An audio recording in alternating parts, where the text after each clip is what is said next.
Welcome to Life, Lessons, and Laughter with your host, Glenn Ambrose.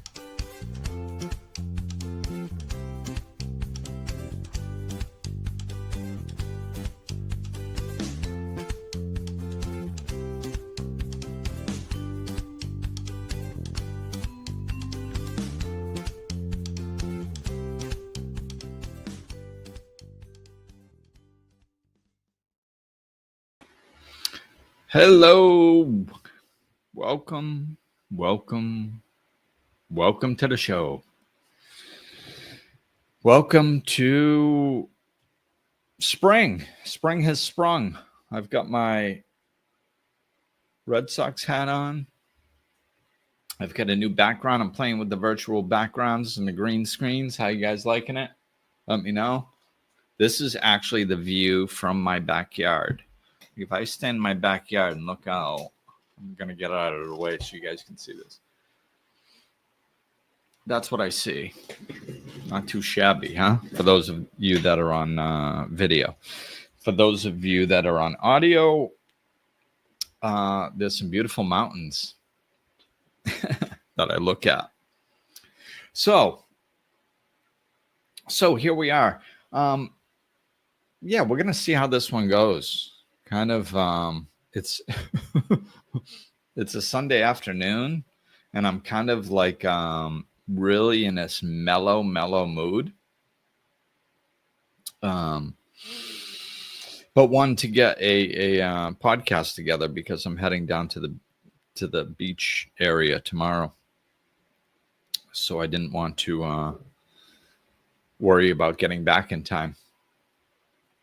So here we are.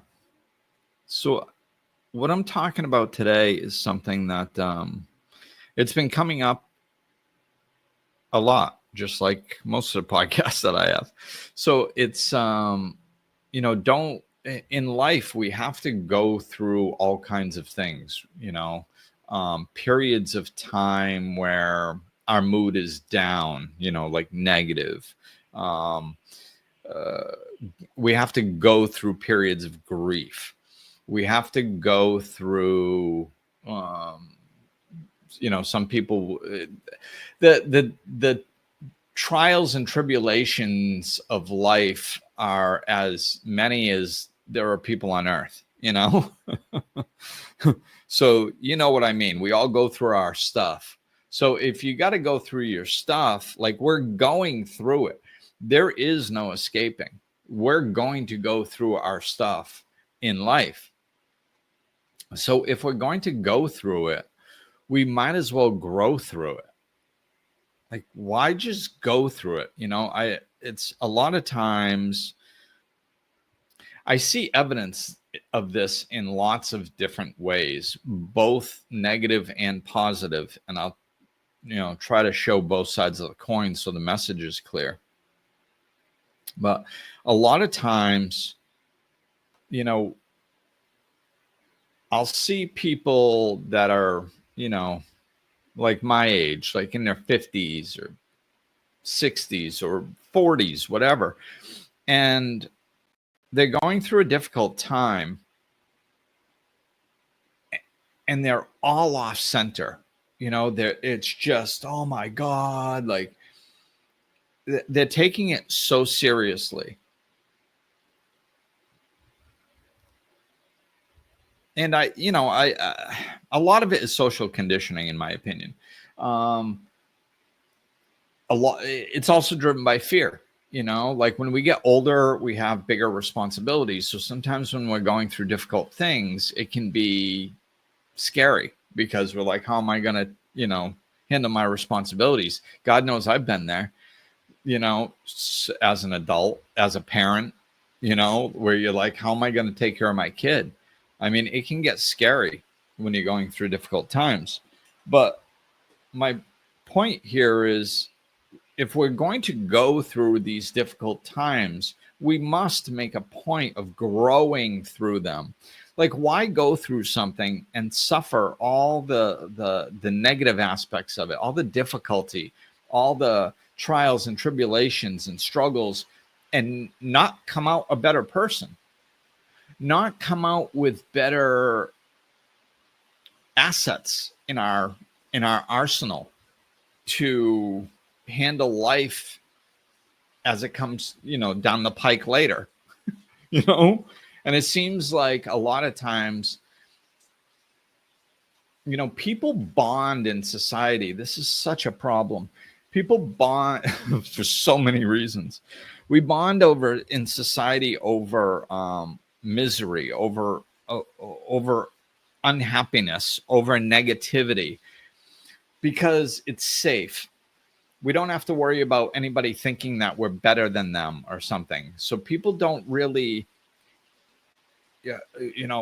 I'm not going to talk about how wonderful I'm doing because it might make somebody else feel bad. So the only thing that's comfortable to talk about is either something that is surfacey and has no depth to it, like that you like the coffee at one place better than another place, or the weather, or negativity. You can be like, oh, going through a really rough time. Oh, I know how that is. Yeah. Oh my goodness. Oh, I go through difficult times too. And we bond over this negativity, this victim, like, oh, I'm going through this difficult time, poor me type mentality. Oh yeah, I know how it is. I know how you feel. Oh no.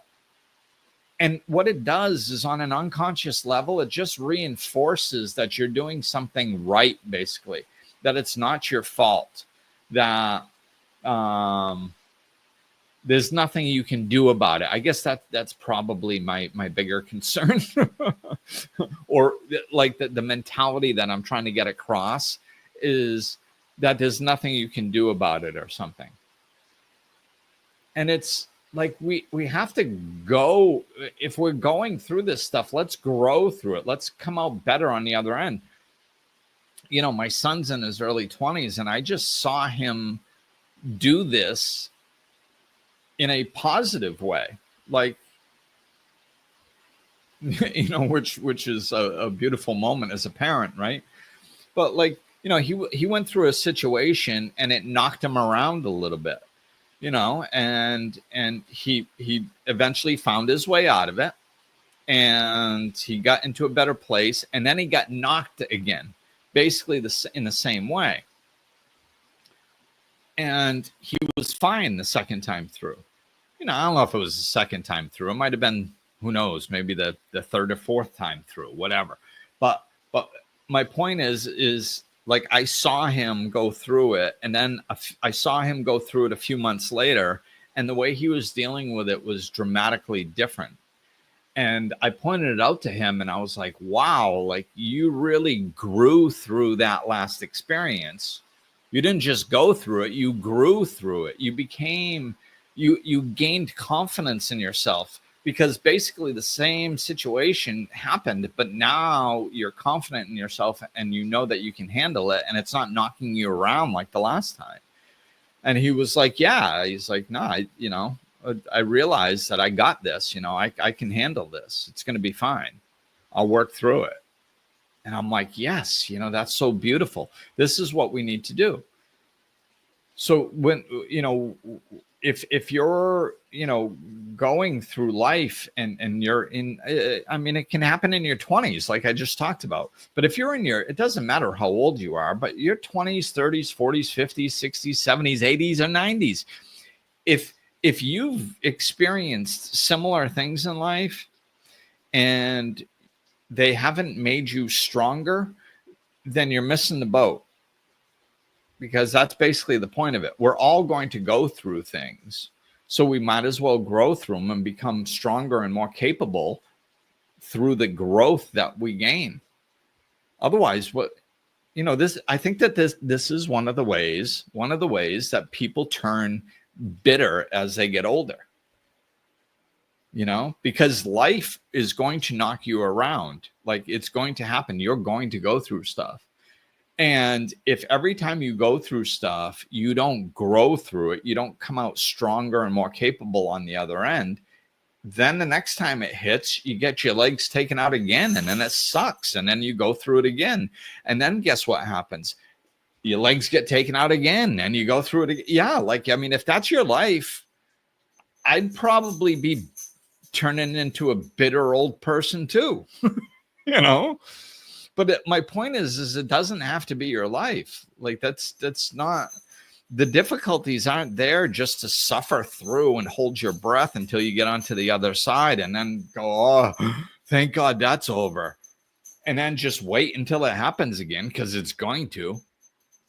Like, grow through it. How, you know, pay attention, take action, find healthy perspectives, find, you know, like, learn. Like, there is no, I got to be careful how I say this. I guess I'm just not going to harp on one particular example. I'll keep it more general. If you've gone through the same thing multiple times and you're not getting better at it, then you're missing the whole point. Like, and it's not going to end well for you. Like, it's if you're not getting better at handling adversity as you get older, you are going to be one bitter, angry old person, hating life and your existence in it. And that is no way for anybody to live. This is why I'm doing this podcast is, you know, please don't make that your lot in life. When you're going through something, find ways, look for ways to deal with it. It doesn't matter if you're going through a grieving process, or if you're going through job loss, or if you're going through a divorce, or if you're going through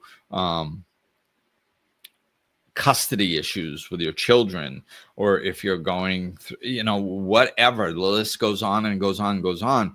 But it's, you know, one of the things we tend to do, and I might do a podcast on this specifically, is we demonize the other side. Like, you know, I'm a, you know, I went through the divorce, the years of family court, the custody stuff, and it was really difficult, you know? So I've, you know, I try to help other people with that. And I see some of the, a lot of the comments on like, if I go to a father's rights group or something, and I start looking at the comments people are talking about, they're just demonizing women. And it, like, it's not going to make your life better by demonizing somebody that's hurting you. It's not going to fix your problem.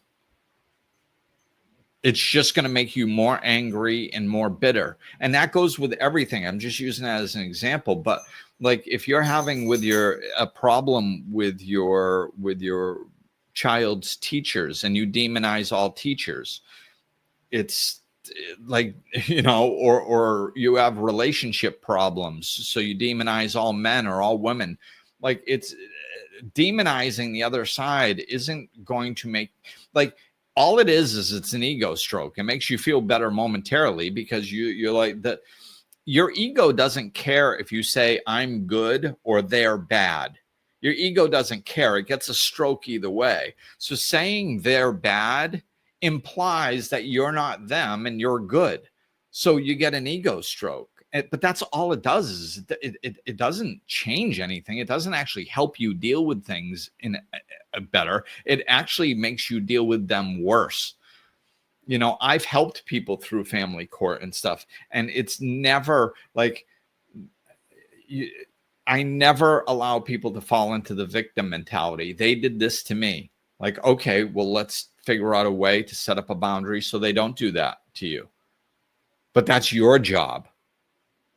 Don't sit there running around, you know, it's this, you know, this narcissist that, I think that's a, you know, manifest is the most popular word. I think narcissist is the second most. Like, we're running around pointing the finger at narcissists and other people and all their dysfunctions and how bad they are and what we have to watch out for.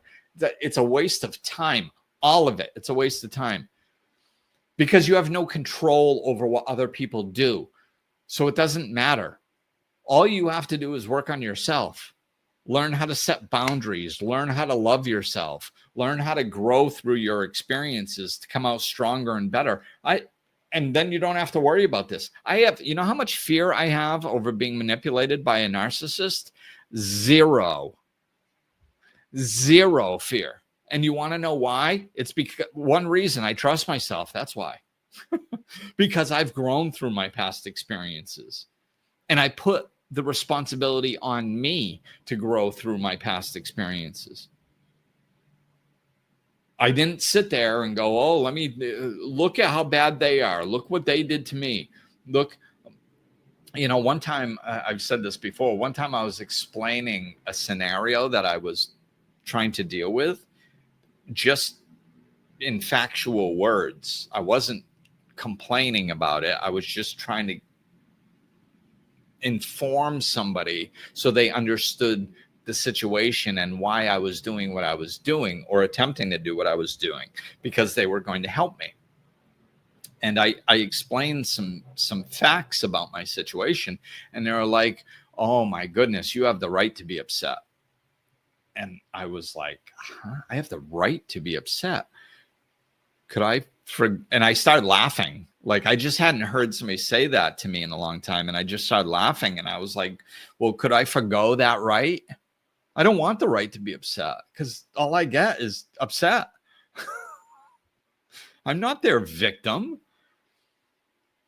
Just because they're doing stuff to me, I need to find out a way that I can take responsibility for my life and grow through this and become somebody that they can't do things to.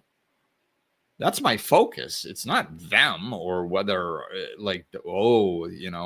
Glenn's going through a difficult time. Oh, so like everybody goes through difficult times. What does that get me? And this is another unconscious thing that we do in society is, and it's really, I believe it's birthed out of a good place. The desire to be a good person is bubbling up within us. It's part of the spiritual shift. Believe it or not, everybody wants to be a good person. Like now more than ever, it's very, very important to people to feel like they're a good person.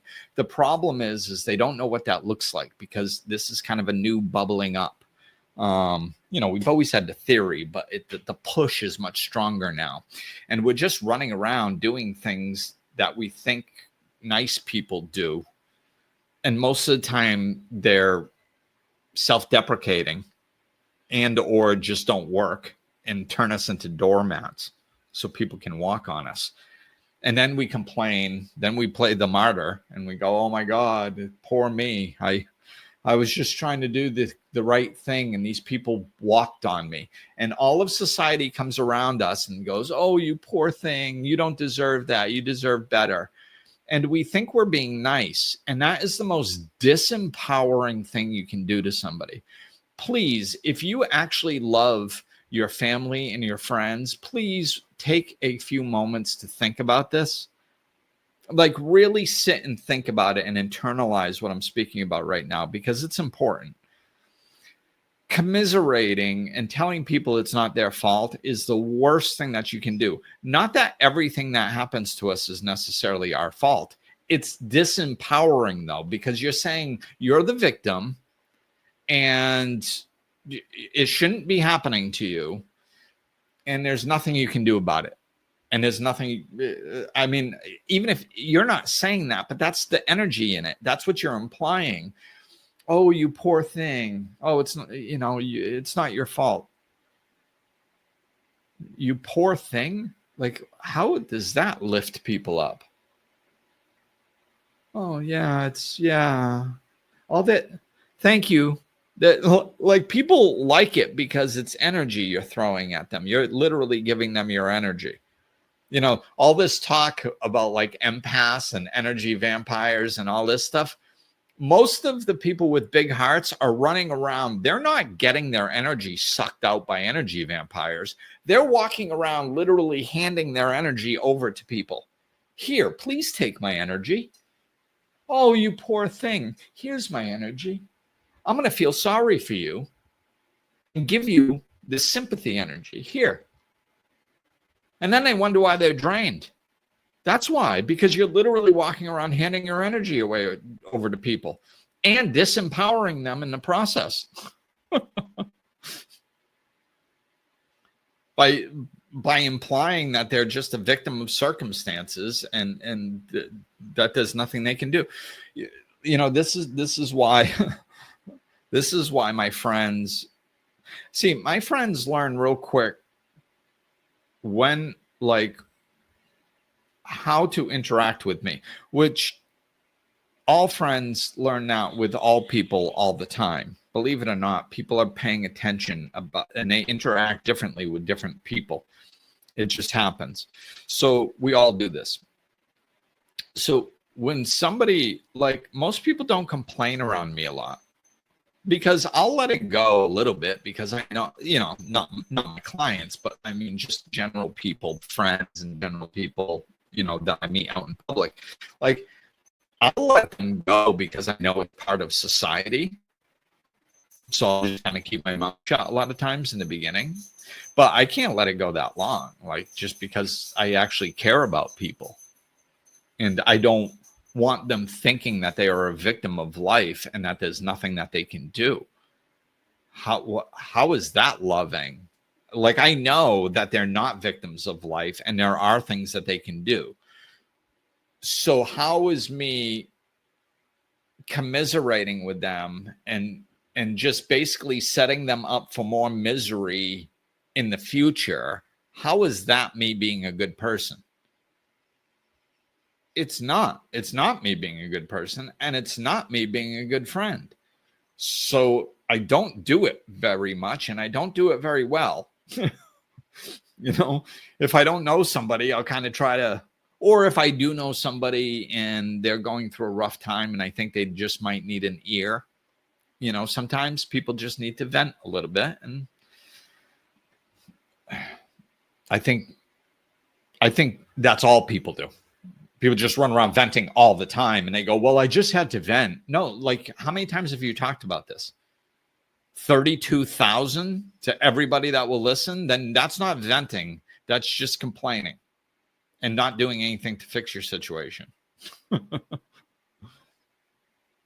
You're not growing. You're just buying time until you go through the next misery. So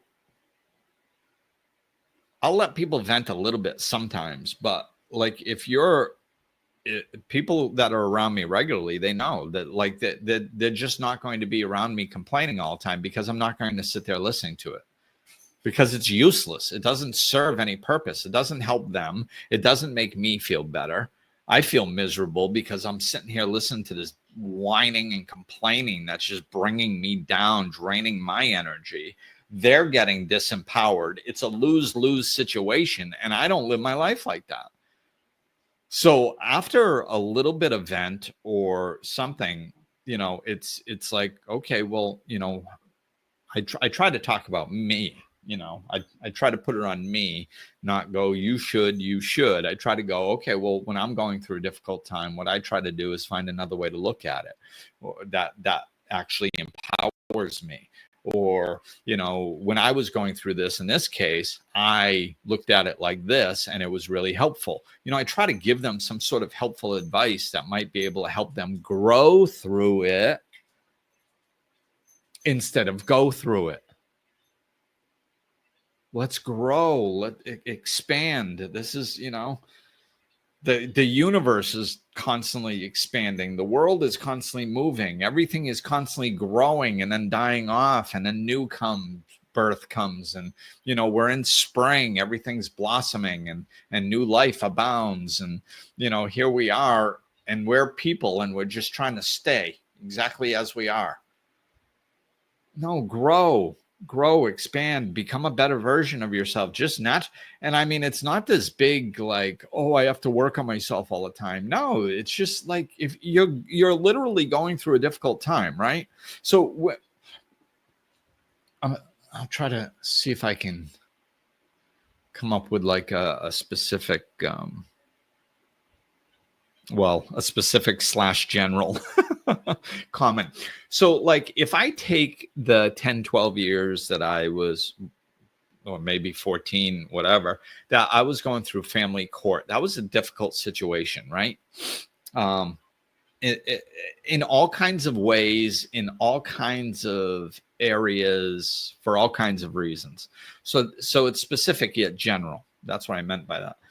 So some of the things that I learned was like I felt this feeling of hopelessness and helplessness, that my son was in a situation that I didn't think was healthy for him, and there was nothing I could do, because I would go to the police, I would go to the lawyers, and all of them would tell me there's nothing you can do, you don't have a leg to stand on.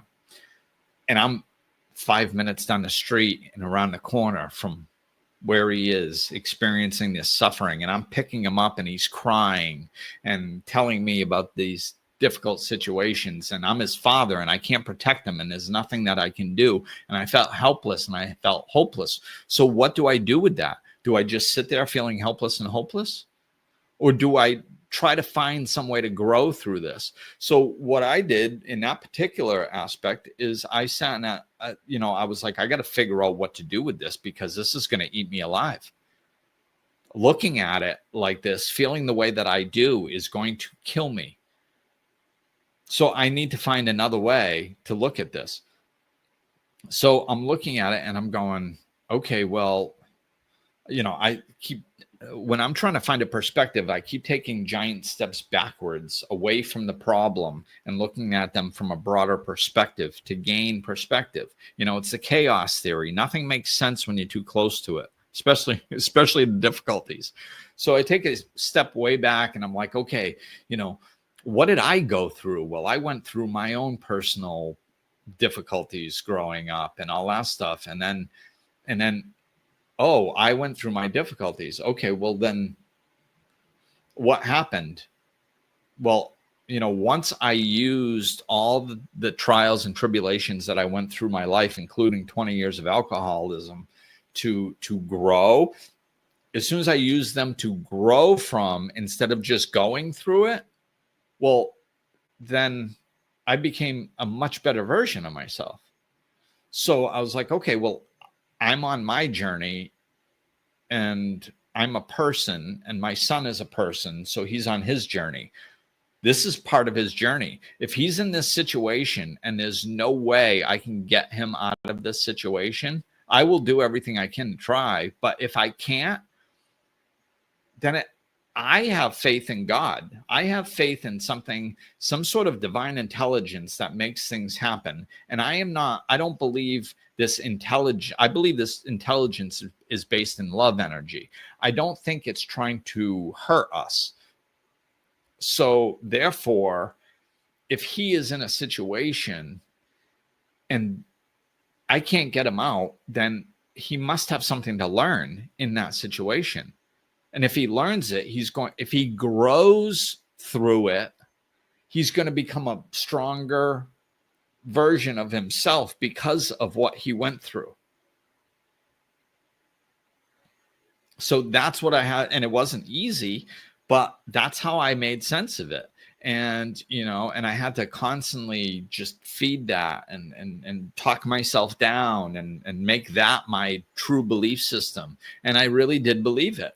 And as he got older and, he was able to understand things more in depthly, I explained it to him. And I told him, I says, listen, I understand that you went through your stuff and it was real difficult stuff, but like you are so strong now because of it. You've handled and navigated so much that as you get older, you're going to see other people your age and older going through things, and they're not going to be able to handle it. And you're going to be going, why are they not able to handle this? And it's because they either didn't go through all the difficulties you went through as a child, or they didn't grow through what they needed to, So fast forward as he starts getting older and he's a young adult and he's interacting in life and he's seeing these people, a lot of them were older than him, and they'd go through they'd handle things horribly, and he's like, what? He comes to me, he's like, what is wrong with people? Like, they can't handle anything. Like, they don't know.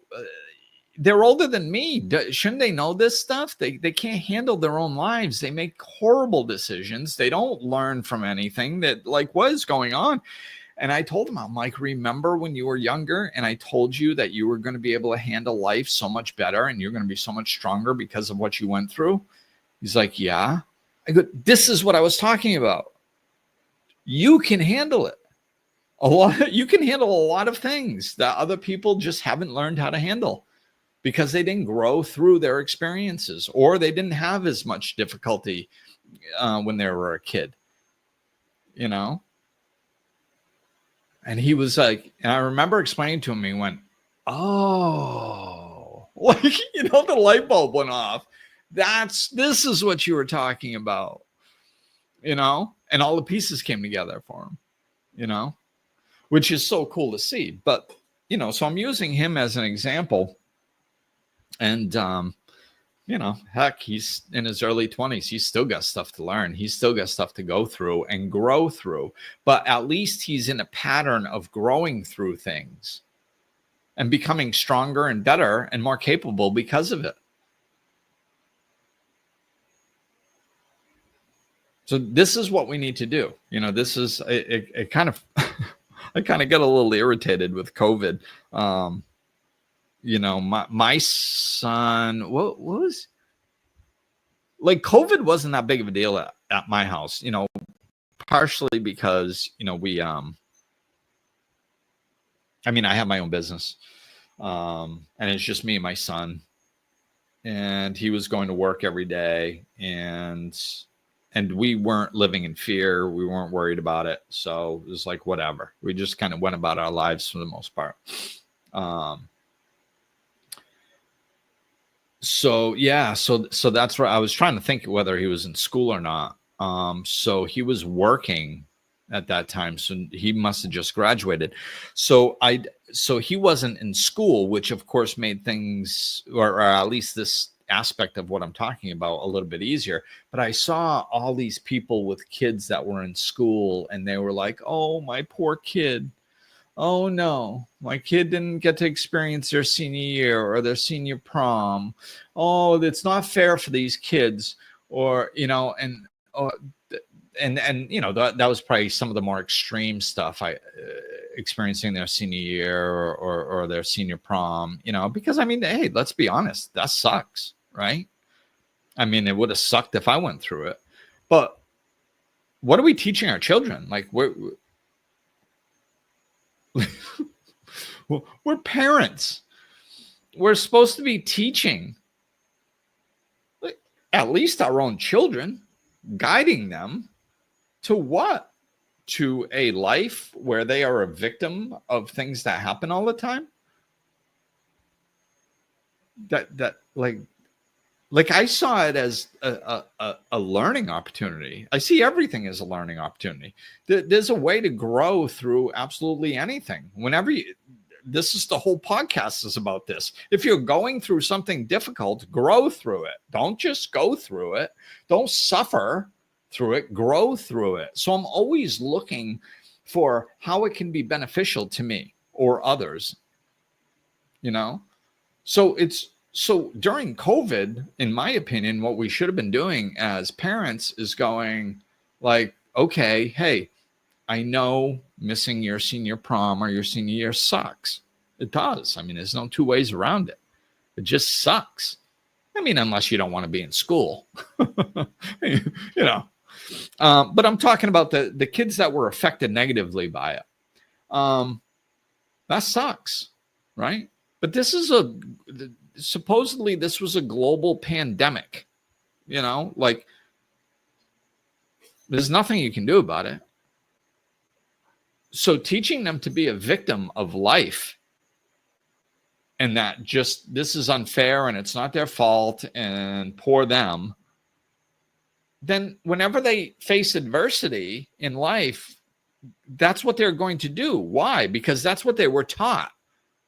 Like, we as adults are literally teaching our children to be victims of life instead of going, okay, hey, you know what? I know this sucks. I know it sucks that you're missing your senior prom. But, you know, you got to, I don't know. Everybody has to put their own twist on it that makes sense to them. So I can't come up with one way of looking at it that's going to work for everyone. You got to come up with your own. It's your job. But some of the possibilities are like, okay, now is a time where you need to get creative. So what can you do online? Like, you guys have all this technology. Can you do like an online Zoom thing? And, maybe a dance is too hard to do, or maybe you can do a dance somehow through technology. But maybe a dance is something that's too hard to do. So what can you do? What can you do and film it? Like, where everybody has their own filming at their house, but you get together virtually. Like, get creative with it, or at least like, hey, I know this sucks, but it's not the end of the world. I mean, sometimes things happen in life. So practice acceptance. It was a great opportunity to teach children about acceptance. All suffering is resistance to what is. This is this is good. I'm probably going to kind of wrap up with this because it comes right back to the spiritual principle, which I always like because it's just core truth, in my opinion. So all suffering is resistance to what is. So what is that in this situation, some kids missed a senior prom. It is. If you resist the fact it shouldn't be happening, it's not fair that it's happening, you are going to suffer. It's not fair that it's happening. Why? Like, I didn't see your contract at birth. It said that you get to experience senior prom in your life contract. Could I see it in writing? Because there's lots of people that go through high school that don't experience a senior prom. Some schools don't even have them. Some kids don't even have a school to go to. Like, so put it into perspective. And like I said, I'm not taking away that somebody that was really looking forward to it sucks. Okay, I get it. It sucks. It's a letdown. Okay, well, let's learn how to deal with letdowns because this ain't going to be the last one that you're going to experience in life. So it's a growing opportunity. Let's grow through this. Let's find a way to not resist the reality that you don't get to go to senior prom. You don't get to go. You don't. Accept it. And instead of whining about the fact that you don't get to go, work towards a solution. What can you do? Nothing? Okay, then you might as well accept it then. Because resisting it is just going to make you suffer. It's going to make you experience more emotional pain. For what? It doesn't change anything. It doesn't magically make a senior prom pop up. You're just miserable and depressed for 3 weeks or 6 months. Instead of actually doing something with your life. Well, that's helpful. So then the next time adversity happens, guess what they do? They drop right back into depression. So if we stop resisting reality and learn to deal with it and learn to grow through it and learn to use it to find new opportunities, healthy ways to look at things, then we grow. We become a better version of ourselves, but more capable of handling adversity. And really, I think that's the point of life. The universe is expanding. We're expanding. Like,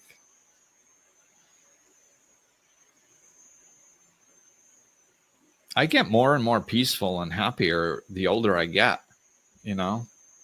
like And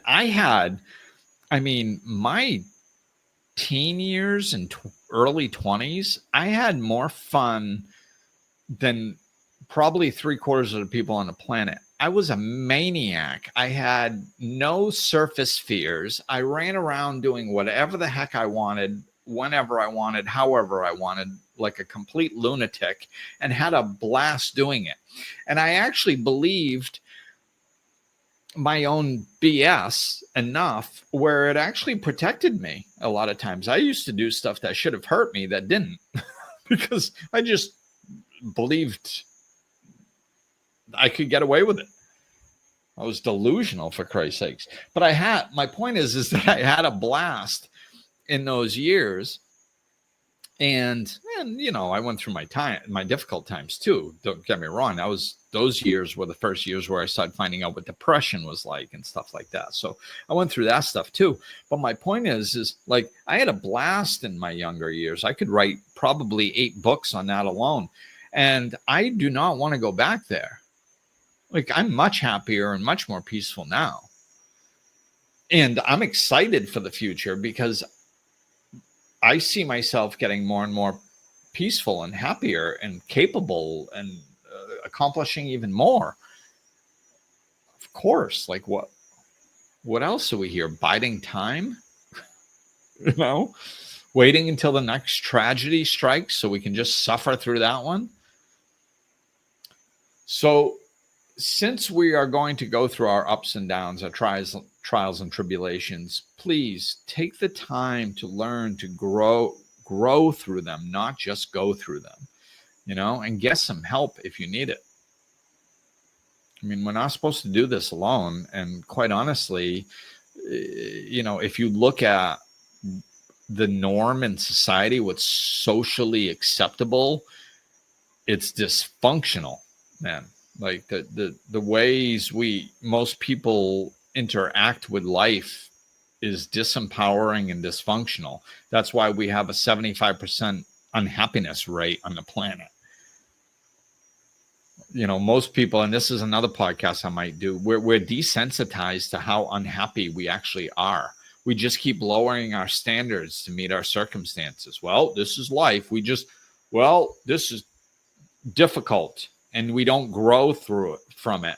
So then we just lower our standards and we go, oh, well, I guess this is just life. This is why everybody's talking about adulting. That's the other thing. I can't go off on this too much, but like people, the adults out there, can we stop running around complaining about being an adult? If you don't like your life, that's fine. Either do something to fix it or please just keep your mouth shut, because what we're doing is we're scaring the crap out of a whole nother generation. You wonder why these kids don't want to grow up and get jobs and like be a part of society. It's because you made it look like crap your whole life. I remember when adulting sucks. I remember when my son was young, and I don't know if he got it partially from society, but I know he got it partially from me. Sometimes I went through periods of my life, especially as a single parent, a truly single parent with no help, that like I was trying to start my own business. I was really busy, and sometimes I would get overwhelmed and be working too much and stuff. And, there was times when he told me, he's like, I don't want to grow up. I don't want to be an adult. And I'm like, why? And he's like, well, it doesn't look like much fun. And I'm like, oh my God, I'm so sorry. I'm so sorry that I gave you that impression. Like, being an adult is awesome. I can do whatever I want. Like, nobody can tell me what to do. I can work. I can pick whatever job I want. I can, if I want to pick up and travel somewhere or move somewhere, or if I want to buy a particular color car or style, like the whole world is my oyster. I get to choose what I'm going to do and what I'm not going to do. Now, yeah, I got to work towards some of this. And we were broke at the time. So it wasn't a matter of having a ton of money saying this, but I wanted to give him the true healthy impression that being an adult should be an enjoyable thing to do. If your life sucks, start doing things to change it. Don't this is what I mean by desensitized. We're just lowering our standards of happiness. And we're like, oh, I just have to go to work at a job that I hate every day, and then come home and eat the same food that I hate every day, and sit in traffic every day, and my life sucks. Well, my God, if that's your life, please start learning to grow. Don't settle for that being your life. Grow through stuff. Find ways to grow. So this is what I mean. Like, socially, that's acceptable. Don't accept that, please. That does not have to be your life. If it is, you're doing something wrong. There's another way. Please start looking for it, because you will find it if you start looking. So that's where I'm going to wrap it up. So, all right. Thanks for listening, everybody. Grow. Don't just go. It's just, you're missing, you're missing the point if you're just going through stuff.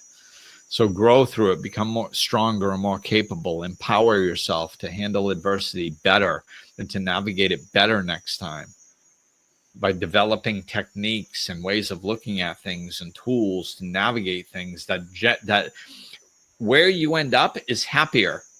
It's worth it. You deserve it. All right. Peace, everybody.